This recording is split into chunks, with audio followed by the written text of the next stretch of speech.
ছাত্রছাত্রীরা, গতকাল আমরা শব্দ গঠন, শব্দের শ্রেণীবিভাগ এবং উপসর্গ সম্বন্ধে বিস্তারিত আলোচনা করেছি।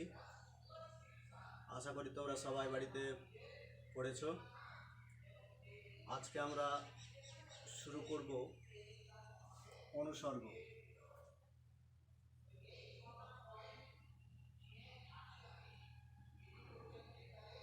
অনুসর্গ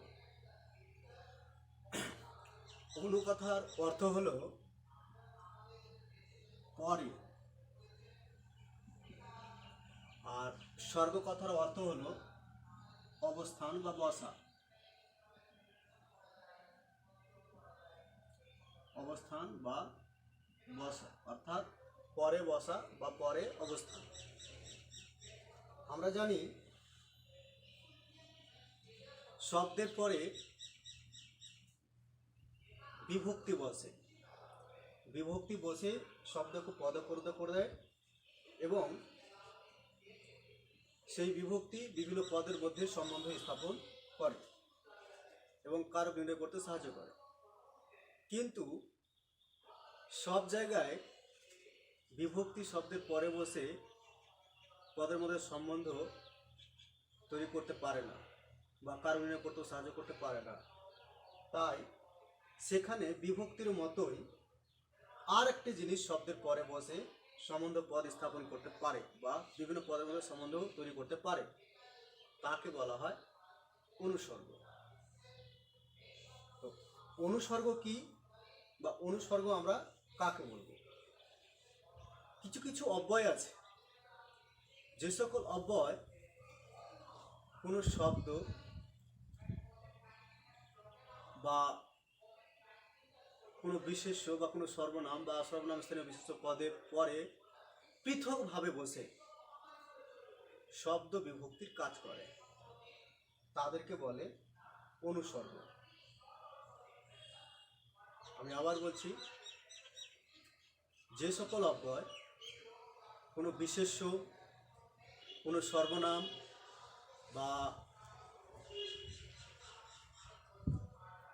সর্বনাম কোনো বিশেষ্য বা সর্বনাম পদের বা বিশেষ স্থানীয় সর্বনাম পদের পরে বসে পৃথকভাবে পরে বসে শব্দ বিভক্তির কাজ করে এবং বিভিন্ন পদের মধ্যে সম্বন্ধ স্থাপন করে, তাকে বলা হয় অনুসর্গ।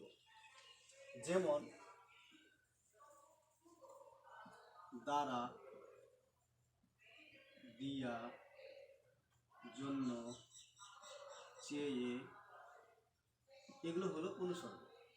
এই অব্যয়গুলি কোনো বিশেষ্য বা কোনো সর্বনাম পদের পরে পৃথকভাবে বসে শব্দ বিভক্তির কাজ করে এবং বিভিন্ন পদের মধ্যে সম্বন্ধ স্থাপন করতে সাহায্য করে, তাই এদেরকে বলা হয় অনুসর্গ। অনুসর্গ আবার তিন প্রকারের হয়।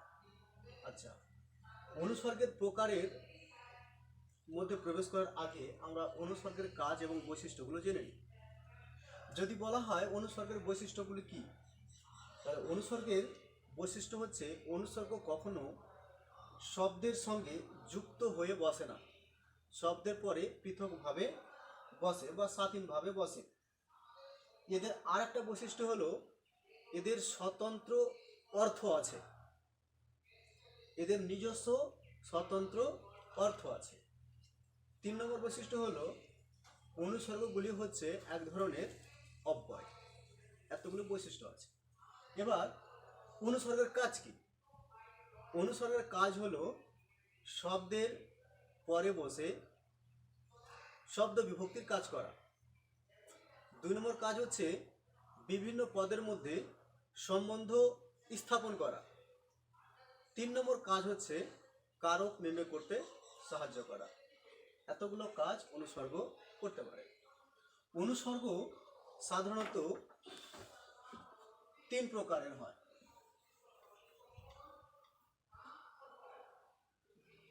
অনুসর্গ সাধারণত 3 প্রকার। সংস্কৃত অনুসর্গ, বাংলা অনুসর্গ আর বিদেশি অনুসর্গ।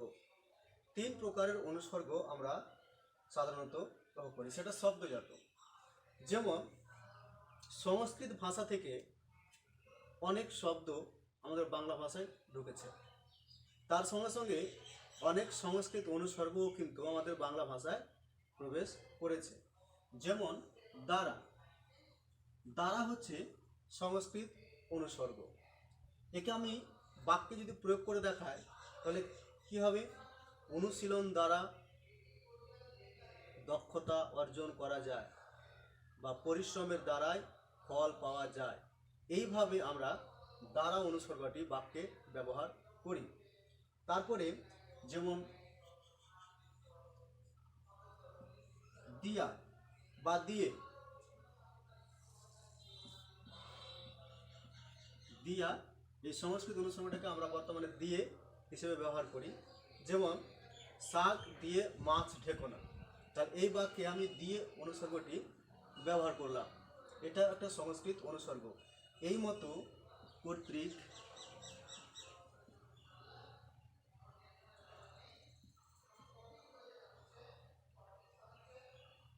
নিমিত্ত, ব্যতীত,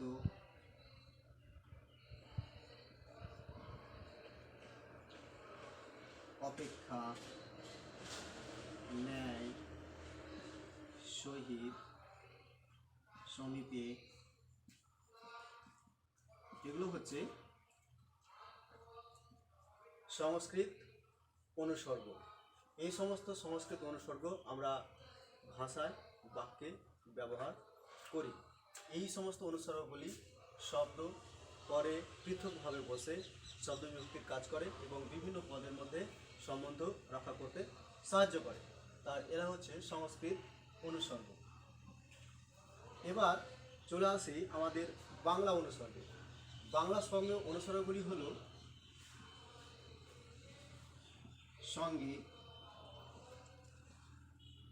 ছাড়া, বিনা, দিয়ে, দ্বারা। দিয়ে এবং দ্বারা এই দুটি অনুসর্গ সংস্কৃত অনুসর্গ এবং আমাদের বাংলা অনুসর্গতেও ব্যবহার হয়। যেমন সে বিনা দোষে শাস্তি পেল, তাহলে বিনা অনুসর্গটি এখানে সে সর্বনাম পদের পরে বসে পৃথকভাবে বসে শব্দ বিভক্তির কাজ করেছে এবং বিভিন্ন পদের মধ্যে সম্বন্ধ স্থাপন করতে সাহায্য করেছে। এই সমস্ত বাংলা অনুসর্গগুলি সর্বনাম বা কোনো বিশেষ পদের পরে পৃথকভাবে বসে শব্দ বিভক্তির কাজ করে এবং বিভিন্ন পদের মধ্যে সম্বন্ধ রক্ষা করতে সাহায্য করে। তাই এরা হচ্ছে বাংলা অনুসর্গ। এছাড়াও আমাদের বাংলা ভাষায় কিছু বিদেশি অনুসর্গ আছে, যেমন বাবদ, বনাম, দরুন, বদলে, বাদে,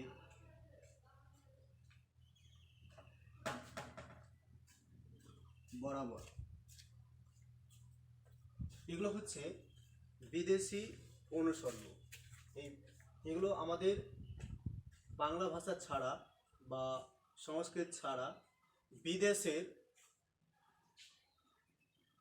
বিদেশি ভাষা থেকে আমাদের বাংলা ভাষায় প্রবেশ করেছে এই সমস্ত অনুসর্গ, তাই এদেরকে বিদেশি অনুসর্গ বলে।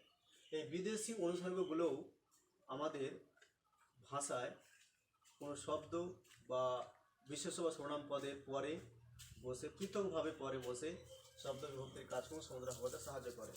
যেমন হাত খরচ বাদে তুমি 50 টাকা নিয়ে নাও, এবং বাদে, বাদেটা হচ্ছে এখানে, বা হাত খরচ বাবদ তুমি 50 টাকা নিয়ে নাও, তাহলে বাদে, বাবদ এগুলো হচ্ছে অনুসর্গ। যেমন বনাম আজ ভারত বনাম অস্ট্রেলিয়ার ম্যাচ, তাহলে এখানে বনাম শব্দটি ভারত বিশেষ পদের পরে পৃথকভাবে বসে শব্দ বিভক্তির কাজ করছে এবং সম্বন্ধ রক্ষা করতে সাহায্য করেছে। এগুলো হচ্ছে অনুসর্গ।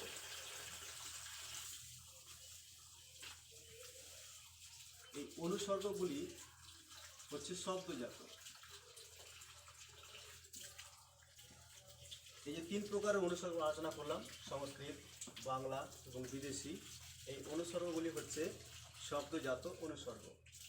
আর এক ধরনের অনুসর্গ আছে, সেটা হচ্ছে ক্রিয়াজাত।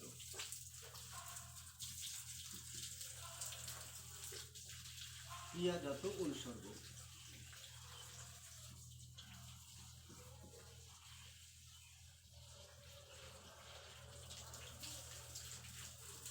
ক্রিয়াজাত অনুসর্গগুলি কি কি? যেমন ধরে, পড়ে, বলে, চাইতে, নি, একটি হচ্ছে ক্রিয়াজাত অনুসর্গ। যেমন রাম 7 দিন ধরে জ্বরে ভুগছে, তাহলে ধরে এখানে ক্রিয়াজাত অনুসর্গ। তারপর আছে করে, বাড়ি কি করে যায় বলতো, বাড়ি কি করে যায় বলতো, এই বাক্যে করেটা হচ্ছে ক্রিয়াজাত অনুসর্গ। তারপরে যেমন বলে,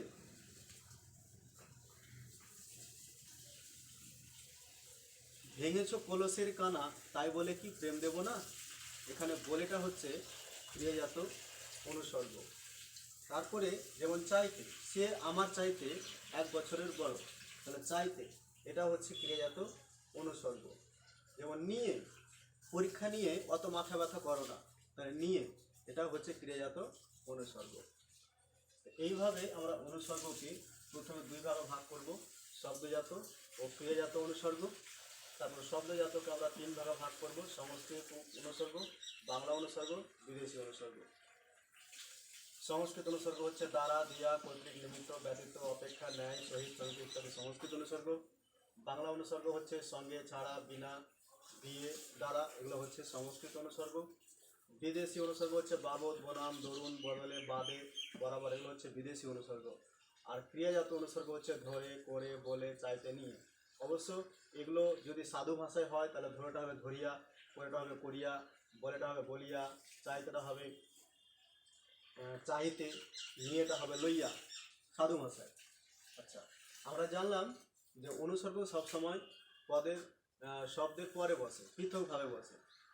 কিন্তু কোনো কোনো সময় ছড়া বা কবিতার ক্ষেত্রে ছন্দের প্রয়োজনে কোনো কোনো সময় অনুসর্গগুলি কিন্তু শব্দের আগেও বসতে পারে।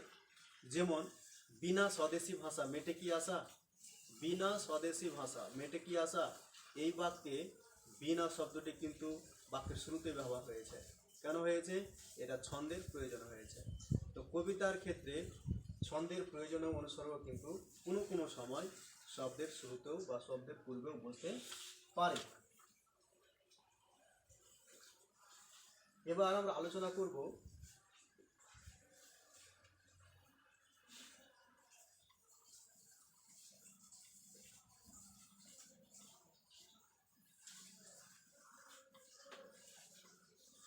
আমরা এর আগের দিন উপসর্গ কি জিনিস বুঝে গেছি, আর অনুসর্গ কি জিনিস আজকে জানলাম। এবার আমরা উপসর্গ আর অনুসর্গের মধ্যে পার্থক্য কি কি সেটা একটু জেনে নেব।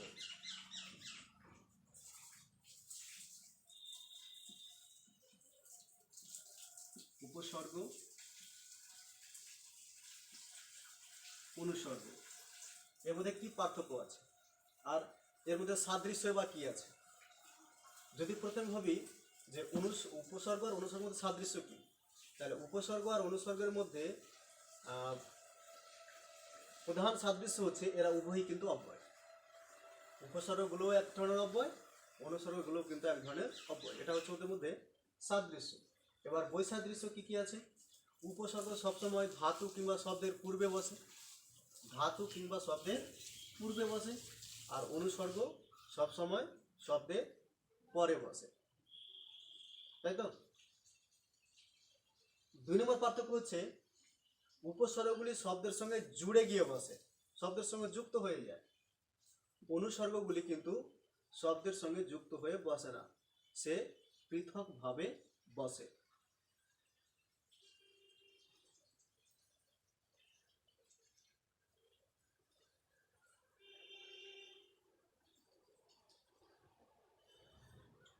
তিন নম্বর পার্থক্য হচ্ছে উপসর্গ ধাতু কিংবা শব্দের পূর্বে বসে নতুন নতুন শব্দ তৈরি করে, কিন্তু অনুসর্গ শব্দের পরে বসে শব্দ বিভক্তির কাজ করে। অনুসর্গ শব্দের পরে বসে বিভক্তির কাজ করে, আর উপসর্গ শব্দের পূর্বে বসে নতুন নতুন শব্দ তৈরি করে। আচ্ছা, অনুসর্গের 4 নম্বর পার্থক্য হচ্ছে অনুসর্গের স্বতন্ত্র প্রয়োগ আছে। অনুসর্গের স্বতন্ত্র প্রয়োগ আছে, কিন্তু উপসর্গের স্বতন্ত্র প্রয়োগ নেই। ব্যতিক্রম শুধুমাত্র প্রতি আর অতি, এই দুটি উপসর্গ ছাড়া কোনো উপসর্গের স্বতন্ত্র প্রয়োগ নেই, কিন্তু অনুসর্গগুলির স্বতন্ত্র প্রয়োগ আছে। এই হলো উপসর্গ আর অনুসর্গের মধ্যে পার্থক্য। এবার আমরা আলোচনা করব অনুসর্গ আর বিভক্তির মধ্যে কি পার্থক্য আছে।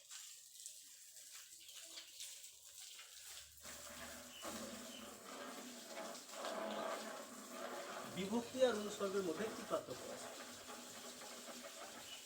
বিভক্তি হচ্ছে ধ্বনি বা ধ্বনিগুচ্ছ, অনুসর্গ হলো এক ধরনের অব্যয়। আবার বলছি, বিভক্তি হলো ধ্বনি বা ধ্বনিগুচ্ছ, আর অনুসর্গ হচ্ছে এক ধরনের অব্যয়। বিভক্তির স্বতন্ত্র প্রয়োগ নেই, কিন্তু অনুসর্গের স্বতন্ত্র প্রয়োগ আছে। বিভক্তির স্বতন্ত্র প্রয়োগ নেই, কিন্তু অনুসর্গের স্বতন্ত্র প্রয়োগ আছে। 3 নম্বর পার্থক্য হচ্ছে বিভক্তির নিজস্ব কোনো অর্থ নেই, কিন্তু অনুসর্গের নিজস্ব স্বতন্ত্র অর্থ আছে।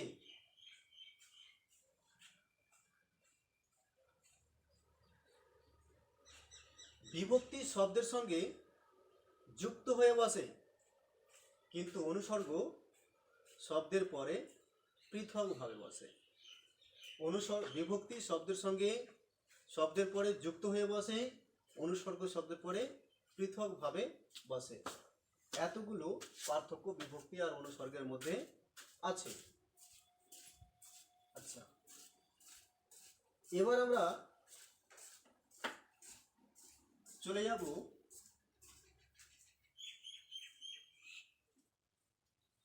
প্রকৃতিতে।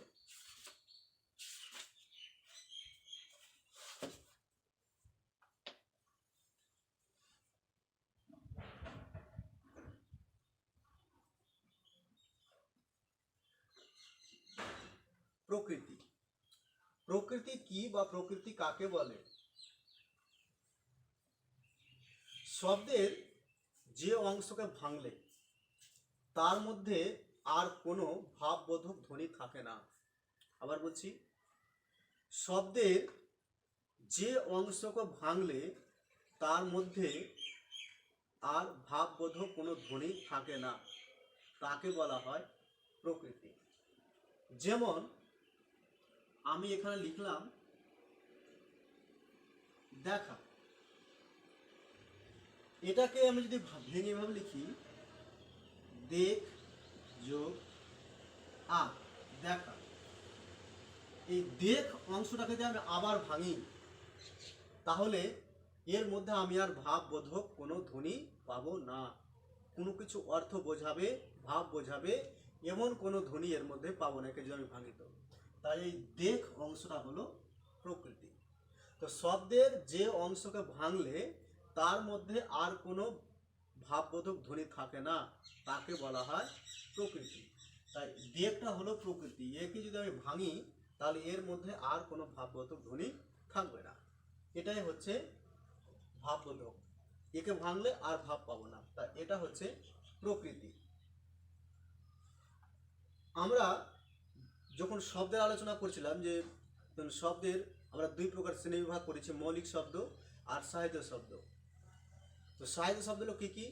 বিভক্তি প্রত্যয় যুক্ত শব্দগুলোকে আমরা সাহিত্য শব্দ বলেছি, বা যে সকল শব্দকে ভাঙা যায় বা বিশ্লেষণ করা যায় বা ভাঙলে ভাঙা অংশটার অর্থ থাকে তাকে বলে সাহিত্য শব্দ। তো যতগুলো সাধিত শব্দ আছে সেই শব্দগুলো কিন্তু এই প্রকৃতি দিয়েই তৈরি হয়েছে, প্রকৃতির সঙ্গে প্রত্যয় যুক্ত হয়ে কিন্তু সাহিত্য শব্দগুলি তৈরি হয়েছে। প্রত্যেক সাহিত্য শব্দের মূলেই আছে প্রকৃতি। যতগুলো সাহিত্য শব্দ আছে সব সাহিত্য শব্দের মূলেই কিন্তু আছে প্রকৃতি। এবার প্রকৃতিকে আমরা দুই ভাগে ভাগ করতে পারি।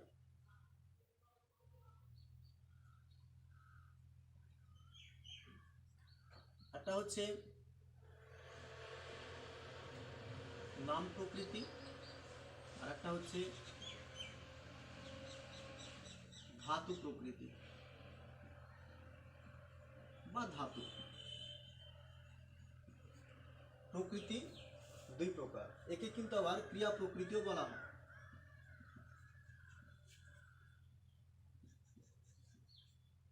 ক্রিয়া প্রকৃতিও বলা হয়। এবার আমি নাম প্রকৃতি কাকে বলবো? কোন একটা শব্দের মূল অবিভাজ্য অংশটি বা প্রকৃতিটি যদি কোনো দ্রব্য, কোনো জাতি, কোনো ভাব বা কোনো গুণকে বোঝায় তবে তাকে বলা হয় নাম প্রকৃতি। কোনো শব্দের মূল অবিভাজ্য অংশ বা প্রকৃতিটি যদি কোনো দ্রব্য, কোনো জাতি বা কোনো ভাব বা কোনো গুণকে বোঝায় তবে তাকে বলা হয় নাম প্রকৃতি। যেমন বই, কাগজ, গাছ,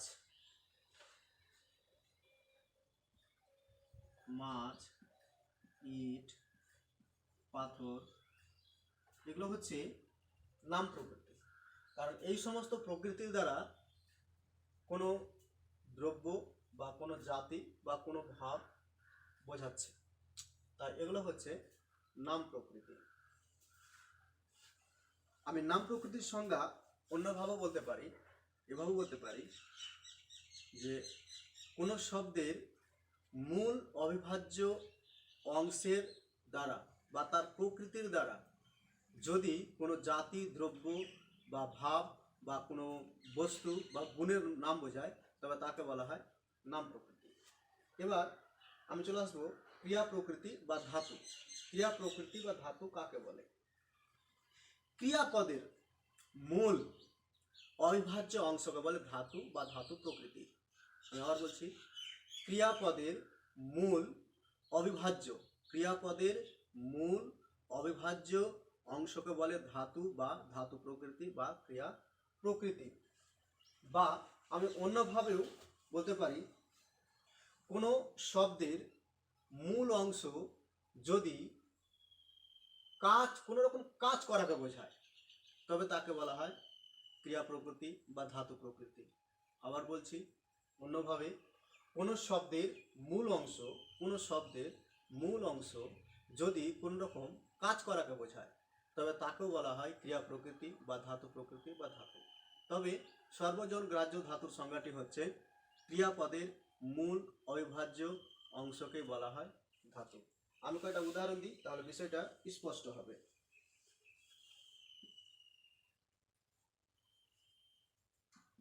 করি, করে,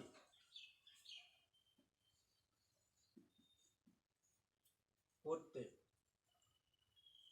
আচ্ছা, আমি এখানে তিনটা ক্রিয়াপদ লিখেছি, করি, করে, করতে। এরা কিন্তু ক্রিয়াপদ, এরা কিন্তু ক্রিয়া প্রকৃতি বা ধাতু বা ধাতু নয়, এরা হচ্ছে ক্রিয়াপদ। এই ক্রিয়াপদগুলির মূলে মূল যেটা অবিভাজ্য অংশ সেটা হচ্ছে ধাতু। যেমন কর যোগ হস্যই, করি, কর যোগ এ, করে, কর যোগ তে, করতে। তাহলে এই যে তিনটা আমি ক্রিয়াপদ লিখেছি, এই তিনটা ক্রিয়াপদেরই মূলে আছে এই কর অংশটি, কর, এই কর অংশটি হচ্ছে ক্রিয়াপদের মূল অবিভাজ্য অংশ। এর সঙ্গে, এই করের সঙ্গে আমি যত নতুন নতুন বিভক্তি বা প্রত্যয় যোগ করব তত নতুন নতুন ক্রিয়াপদ তৈরি হবে। আমি এই করের সঙ্গে যত বিভক্তি, আমি আ প্রত্যয় যোগ করি, হয়ে যাবে করা। ইলো প্রত্যয় যোগ করবো, হয়ে যাবে করিল। এই কিন্তু এর মূল অবিভাজ্য অংশ হচ্ছে কর। এই করটা হলো ধাতু বা ধাতু প্রকৃতি বা ক্রিয়া প্রকৃতি। এই কর অংশটি হচ্ছে ধাতু। তাই আমরা বলি ক্রিয়াপদের মূল অবিভাজ্য অংশকে বলে ধাতু বা ধাতু প্রকৃতি বা ক্রিয়া প্রকৃতি। কারণ এগুলো প্রত্যেকটা হচ্ছে ক্রিয়াপদ, কিন্তু এর মূলে যে অংশটা আছে কর, হচ্ছে কিন্তু এর অর্থটা হচ্ছে কিন্তু ক্রিয়াসূচক, কোন রকম কাজ করাকে বোঝাচ্ছে। আচ্ছা,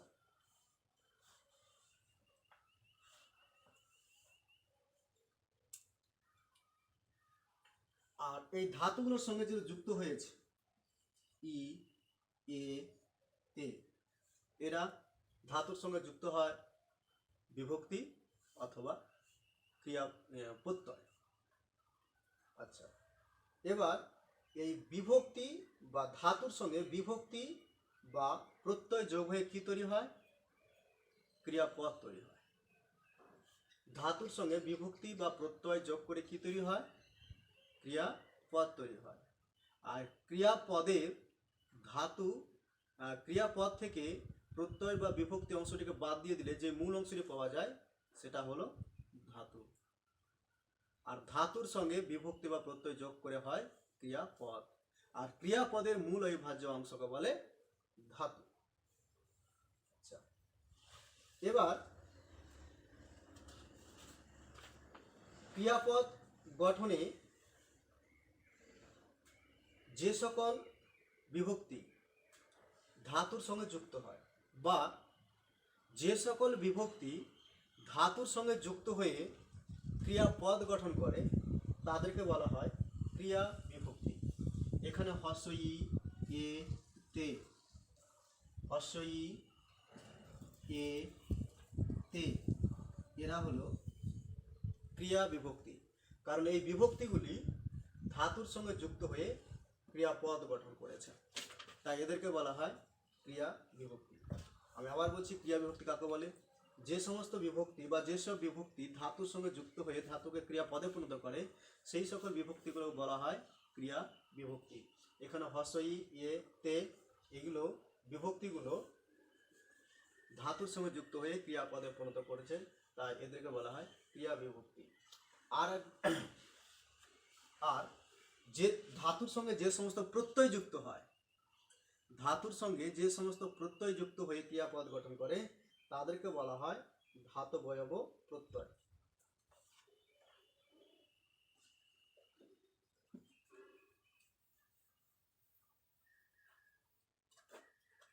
যেমন কর যোগ আ, করা, দেখ যোগ আ, দেখা। যেমন গুণ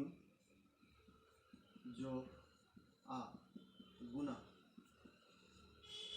এখানে এই যে গুণ, দেখ, কর, এই ধাতুগুলির সঙ্গে আ কিন্তু বিভক্তি নয়, আ হচ্ছে প্রত্যয়। আ প্রত্যয় যোগ হয়ে এই নতুন নতুন ক্রিয়াপদ গঠন হয়েছে, তাই এখানে এই প্রত্যয়গুলি হলো ধাতবয়ব প্রত্যয়।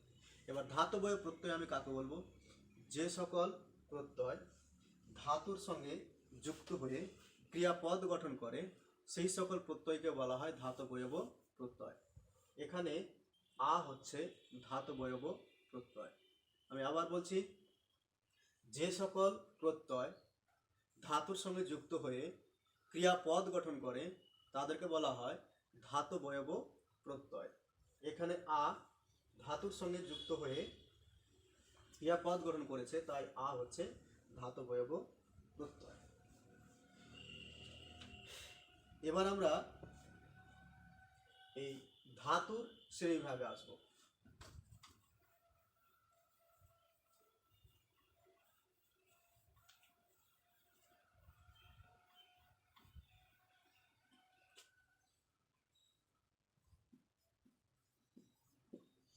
ধাতু ধাতু সাধারণত 4 প্রকারের হয়।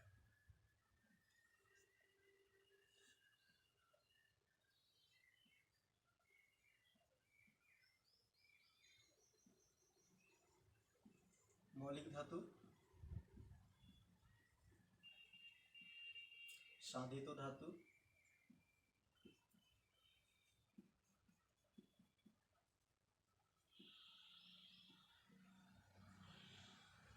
সংযোগমূলক ধাতু আর যৌগিক ধাতু।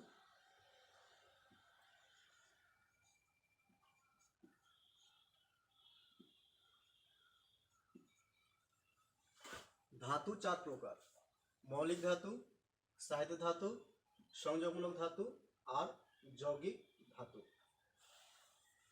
এবার আমি মৌলিক ধাতু কাকে বলবো? যে সকল ধাতুকে বিশ্লেষণ করলে কোনো প্রত্যয় পাওয়া যায় না, বা যে সকল ধাতুকে বিশ্লেষণ করা যায় না তাকে বলা হয় মৌলিক ধাতু। আবার বলছি, যে সকল ধাতুকে বিশ্লেষণ করলে কোনো প্রত্যয় পাওয়া যায় না, বা যে সকল ধাতুকে বিশ্লেষণ করা বা ভাঙা যায় না তাকে বলা হয় মৌলিক ধাতু। যেমন কর, খা, দি, পা, কর, হাস, চল, শোন,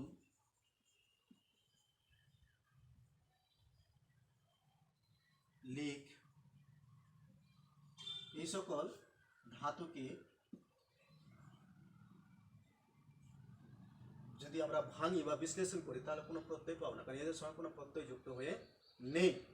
তাই এদেরকে ভাঙা বা বিশ্লেষণ করা যায় না, তাই এদেরকে বলা হয় মৌলিক। তারপর আমি চলে আসছি সাধিত ধাতু। যে সকল ধাতু প্রত্যয় যোগে গঠিত, যে সকল ধাতু প্রত্যয় যোগে গঠিত, এখানে প্রত্যয় থাকে না বলে একে বিশ্লেষণ করা যায় না, আর এখানে প্রত্যয় যুক্ত থাকে তাই একে বিশ্লেষণ করা যায়। যে সকল ধাতু প্রত্যয় যোগে গঠিত, বা যে সকল ধাতুকে বিশ্লেষণ করলে একটি মৌলিক ধাতু পাওয়া যায় আর তার সঙ্গে একটি প্রত্যয় পাওয়া যায়। বিশ্লেষণ করলে একটা মৌলিক ধাতু পাওয়া যাবে, এরকম মৌলিক ধাতু পাওয়া যাবে, আর তার সঙ্গে একটা প্রত্যয় পাওয়া যাবে, তাদেরকে বলা হয় সাধিত ধাতু। যেমন পড়া, পর যোগ আ, তাহলে এখানে এই পড়াটা হচ্ছে সাধিত ধাতু, কারণ আমি বিশ্লেষণ করে একটি মৌলিক ধাতু পেলাম এবং তার সঙ্গে একটা প্রত্যয় পেলাম, তাই এটা হচ্ছে সাধিত ধাতু। যেমন দেখা, দেখ যোগ আ, দেখা, তাহলে এই দেখা ধাতুকে বিশ্লেষণ করে আমি একটি মৌলিক ধাতু পেলাম দেখ, তার সঙ্গে প্রত্যয়যুক্ত পেলাম আ, তাহলে আমি একে বিশ্লেষণ করতে পারছি এবং এই ধাতুগুলি প্রত্যয় যোগে গঠিত হয়েছে, তাই এগুলো হচ্ছে সাধিত ধাতু। এবার এই সাধিত ধাতুকে 3 ভাগে ভাগ করা হয়। সাধিত ধাতুকে 3 ভাগে ভাগ করা হয়।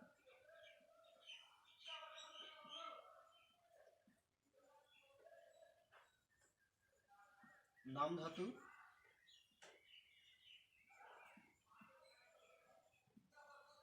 প্রযোজক ধাতু এবং ধনাত্মক ধাতু।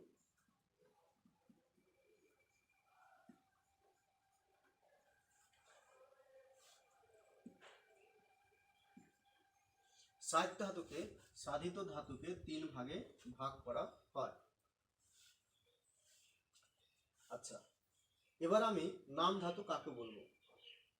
কোনো বিশেষ্য বা বিশেষণ বা ধনাত্মক অব্যয়ের পরে আ প্রত্যয় যুক্ত হয়ে কোনো বিশেষ্য, কোনো বিশেষণ বা কোনো ধনাত্মক অব্যয়ের পরে আ প্রত্যয় যুক্ত হয়ে যে সাহিত্য ধাতু গঠিত হয় তাকে বলা হয় নাম ধাতু। যেমন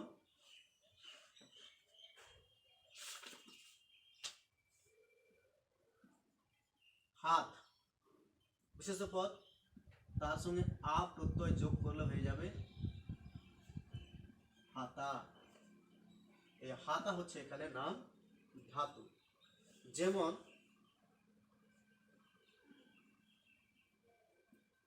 লক লক, এটা হচ্ছে একটি ধনাত্মক অব্যয়। এই ধনাত্মক অব্যয়ের সাথে আ প্রত্যয় যোগ করলে হয়ে যাবে লক লকা। এটা হয়ে গেল নাম ধাতু। যেমন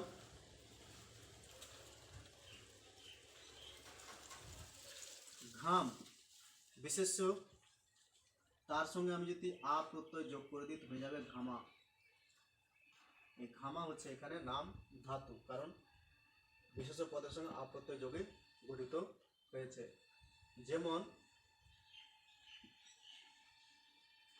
রাঙা, রাঙা হচ্ছে বিশেষণ, এর সঙ্গে আ প্রত্যয় যোগ করলে হবে রাঙায়।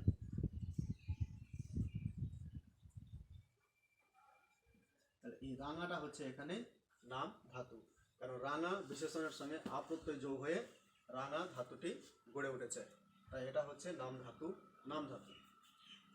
এবার আমরা চলে আসব প্রযোজক ধাতুতে। প্রযোজক ধাতু কাকে বলে?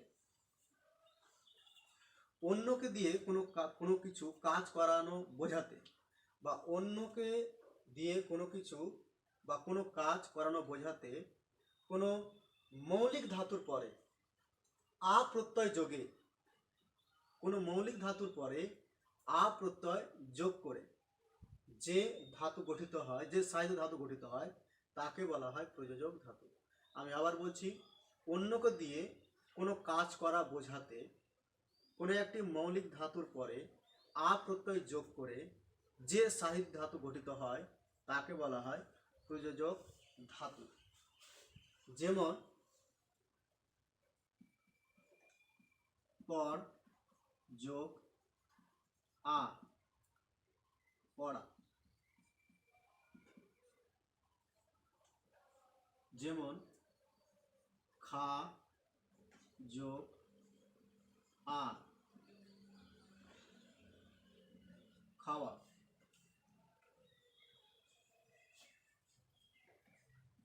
দেখ যোগ আ, দেখা। এগুলো হচ্ছে প্রযোজক ধাতু। অন্যকে দিয়ে কাজ করা অর্থে আমরা এই ধাতুগুলো পড়ানো, খাওয়ানো, দেখানো, অন্যকে দিয়ে কোনো কাজ করানো বোঝাতে এরকম মৌলিক ধাতু, যে পড়, খা, দেখ, এরা হচ্ছে কিন্তু মৌলিক ধাতু। এই মৌলিক ধাতুগুলির পরে বসে আ প্রত্যয় যোগে কিন্তু এই ধাতুগুলি গড়ে উঠেছে, তাই এগুলো হচ্ছে প্রযোজক ধাতু। তারপরে আছে ধনাত্মক ধাতু। কোনো ধনাত্মক শব্দ বা অনুকার শব্দ যদি ধাতু হিসেবে ব্যবহৃত হয় তবে তাকে বলা হয় ধনাত্মক ধাতু। কোনো ধনাত্মক শব্দ বা অনুকার শব্দ যদি ধাতু হিসেবে ব্যবহার হয় তবে তাকে বলা হয় ধনাত্মক ধাতু। যেমন ধনাত্মক ধাতু উদাহরণ আমি এখানে লিখছি। যেমন টকবক, কনকন, টনটন, ধড়ফড়, এই সমস্ত ধনাত্মক অব্যয় বা ধনাত্মক অনুকার শব্দই হচ্ছে কিন্তু ধনাত্মক ধাতু। কোন এই ধনাত্মক বা অনুকার শব্দগুলি হচ্ছে ধনাত্মক ধাতু। তবে কখন যদিও ধাতু হিসেবে ব্যবহার হয়, এরকম ধনাত্মক শব্দ বা অনুকার শব্দ যদি ধাতু হিসেবে ব্যবহার হয় তবে সেটা হচ্ছে ধনাত্মক ধাতু। আচ্ছা, এবার আমরা চলে আসি সংযোগমূলক ধাতুতে।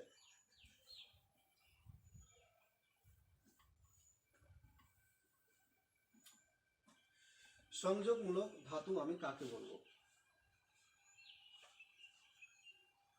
কোনো বিশেষ্য বা বিশেষণ বা কোনো ধনাত্মক অব্যয়ের পরে কর, হ, দি, পা, কাট, খা ইত্যাদি মৌলিক ধাতু বসে যে স্থায়ী ধাতু গঠন করে তাকেই বলা হয় সংযোগমূলক ধাতু।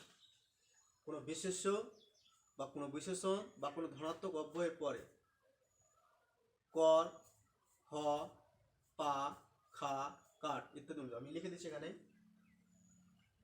কর, দি, খা, কাট, পা ইত্যাদি। একটা ছুটে গেছে হ,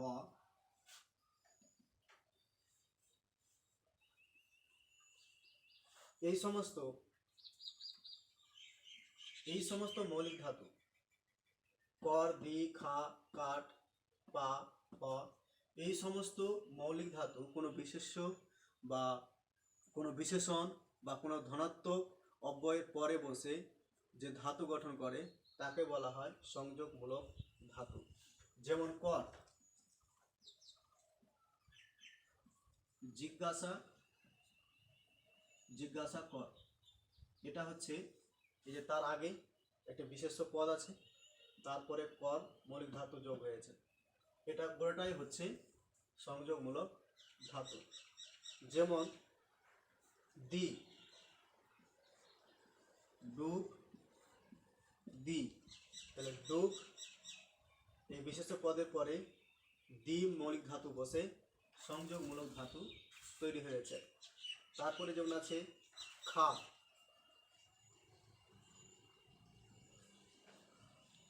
মাথা, খা মাথা বিশেষ্য, তারপরে খা ধাতু মৌলিক ধাতু বসে সংযোগমূলক ধাতু তৈরি হয়েছে। অনুরূপে যেমন কাঠ, যেমন জীব কাঠ, তাহলে জীব বিশেষ্য পদের পরে কাঠ মৌলিক ধাতু যুক্ত হয়ে সংযোগমূলক ধাতু তৈরি হয়েছে। তারপর যেমন আছে পা, যেমন কান্না পা, কান্না পা, তাহলে কান্না বিশেষ্য, তারপরে পা মৌলিক ধাতু যুক্ত হয়ে কান্না পা সংযোগমূলক ধাতুটি তৈরি হয়েছে। যেমন হ, মানুষ হ, তাহলে মানুষ পদের পরে হ ধাতু হ মৌলিক ধাতু যুক্ত হয়ে সংযোগমূলক ধাতু তৈরি হয়েছে। এরকম কোনো বিশেষ্য বা বিশেষণ বা ধনাত্মক অব্যয়ের পরে কোনো এই কটি মৌলিক ধাতু কর, দি, খা, কাট, পা, হ বসে যে ধাতু তৈরি করে তাকে বলা হয় সংযোগমূলক ধাতু। যেমন ধনাত্মক শব্দ একটা বলছে হিমশিম খা, হিমশিম হচ্ছে একটি ধনাত্মক শব্দ, তারপরে খা এই খা যুক্ত হয়ে হয়েছে হিমশিম খা, এটা হচ্ছে একটি সংযোগমূলক ধাতু। এবার আমরা চলে আসছি যৌগিক ধাতু। ও আচ্ছা, আমি এখানে বিশেষ্য আর ধনাত্মক শুধু উদাহরণ দিলাম, বিশেষণ দিয়ে একটা উদাহরণ দিই, একটা বিশেষণ দিয়ে উদাহরণ দিয়ে দিই। যেমন চট পট কর, চটপট কর, চটপট মানে তাড়াতাড়ি বিশেষণ, আর কর মৌলিক ধাতু, তাহলে চটপট বিশেষণের পরে কর মৌলিক ধাতু যুক্ত হয়ে তৈরি হয়েছে সংযোগমূলক ধাতু। এবার আমরা চলে আসি যৌগিক ধাতুতে।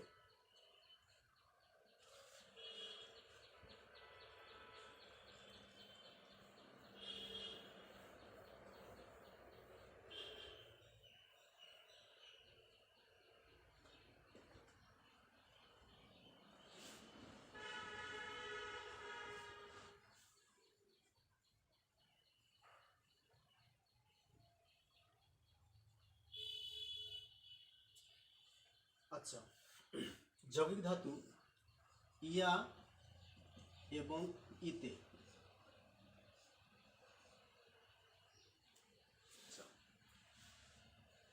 ইয়া এবং ইতে বিভক্তি যুক্ত, ইয়া এবং ইতে বিভক্তি যুক্ত কোনো অসমাপিকা ক্রিয়ার পরে সমাপিকা ক্রিয়া যুক্ত হয়ে যে ধাতু গঠন করে তাকে বলে যৌগিক ধাতু। আমি আবার বলছি, অন্যভাবে বলা যায় যে ইয়া ইতে বিভক্তি যুক্ত কোনো অসমাপিকা ক্রিয়া কোনো সমাপিকা ক্রিয়ার পূর্বে বসে যে ধাতু গঠন করে তাকে বলা হয় যৌগিক ধাতু। অথবা এটাকে ঘুরিয়ে বলা যায়, ইয়া বা ইতে বিভক্তিযুক্ত কোনো অসমাপিকা ক্রিয়ার পরে সমাপিকা ক্রিয়া যুক্ত হয়ে যে ধাতু গঠন করে তাকে বলে যৌগিক ধাতু। যেমন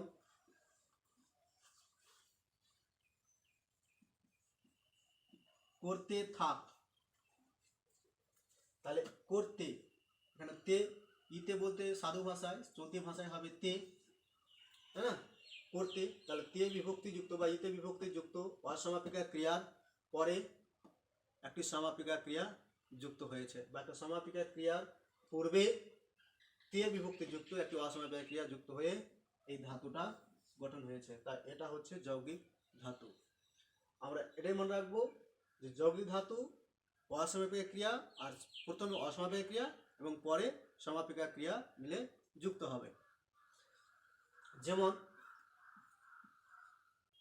দেখে পর, দেখে পর, তাহলে যে ইয়া, ইয়া সাধু ভাষায়, চলতি ভাষায় এ, সাধু ভাষায় ইয়াটা আমরা চলতি ভাষায় এ বিভক্তি হিসেবে ব্যবহার করি, আর সাধু ভাষার ইতে বিভক্তিটাকে আমরা চলতি ভাষায় তে হিসেবে ব্যবহার করি।